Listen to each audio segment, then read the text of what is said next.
কি বলে এগুলো? তুই যাবি, তুই নিয়ে যাবে আমাদেরকে। আমরা স্বামী স্ত্রী হই না, ভাই বোন, এটা তো দেখার তো সময় নেই। আচ্ছা ঠিক আছে, আপনি এক কাজ করেন, আমি আপনাকে নিয়ে যেতে পারি, তবে একটা শর্ত, আপনার রিক্সার ঢাকনাটা এটা উঠাইবেন না, এটা এইভাবেই থাকবো। কেন কেন হুট তোলা যাবে না? আসলে আমি ফার্স্ট এরকম রিক্সাওয়ালা দেখলাম যার কিনা এত শর্ত। মাগো, অন্য ধরনেরটা আমি জানি না, কিন্তু আমার রিক্সায় আমি এই লোকগুলি ছাড়া আমি অন্য কেউ নেই না।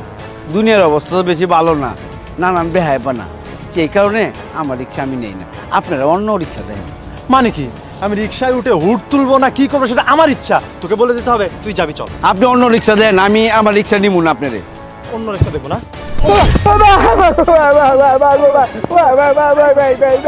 এই ভাই, আপনি ওনাকে এভাবে মারছেন কেন? বেয়াদব, খুব বেয়াদব। স্যার, আমি বেদব না, এই লোকই বেদব। উনি আমার রিক্সাতে আইছে, আমার রিক্সাটা